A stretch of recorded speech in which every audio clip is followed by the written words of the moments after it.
ప్రశ్నకి జవాబు దొరుకుతుంది, కానీ ఆ ప్రశ్నకు అర్థము తెలియకుండా మాట్లాడుతున్నారు.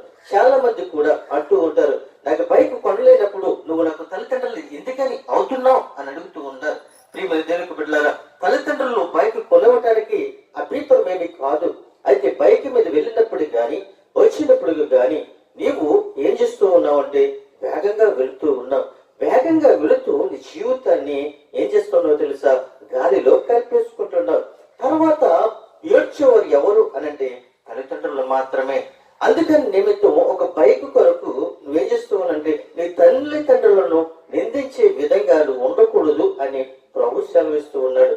మరి ఒక విషయం మనం జ్ఞాపకం చేసుకున్నట్లయితే, మరి ఒక మాట, మరి కుమార్తె అయినా కావచ్చు కుమారుడైనా కావచ్చు ఒక సెల్ ఫోన్ కొరకు కొనిమని అడిగినప్పుడు, వారు ఆర్థిక ఇబ్బందుల్లో ఉన్నప్పుడు, కొనలేని సంస్థలో ఉన్నప్పుడు వాళ్ళని నిలదీయకూడదు. ప్రియమైన దేవుని యొక్క బిడ్డలారా, దేవుని యొక్క వారసులారా. ఎందుకనంటే నీ తల్లిదండ్రులు ఉదయం లేచి సాయంకాలం వరకు కూడా కష్టపడి పని చేసి చెమటూరిస్తేనే సాయంకాలానికి 100-200 వస్తుంది. ఆ రెండో 300లో నీవు ఏం చేస్తున్నావు అంటే 20,000 రూపాయలు 30,000 రూపాయలు నొప్పును అడుగుతూ ఉన్నావు.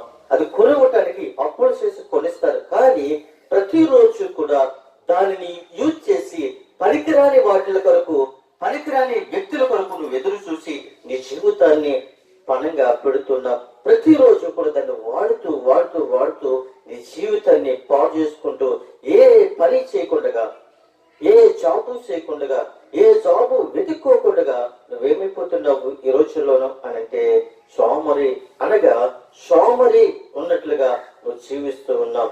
ప్రియమైన బిడ్డలారా, మూడోదిగా మనం చూస్తున్నట్లయితే పిల్లలను చదివిస్తూ ఉంటారు.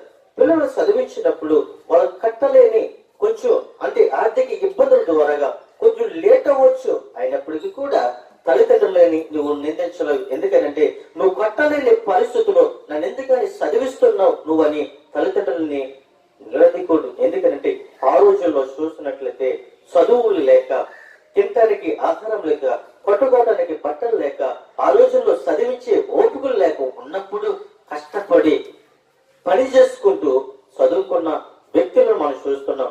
కష్టపడి చదివి జాబులు తెచ్చుకున్న వ్యక్తులు మనం చూస్తూ ఉన్నాం. ఈ రోజుల్లో నువ్వు కష్టపడుతున్నావా లేక తల్లిదండ్రుల మీద ఆధారపడుతున్నావా అని ఒక్కసారి మనం జ్ఞాపకం చేసుకోవాలి.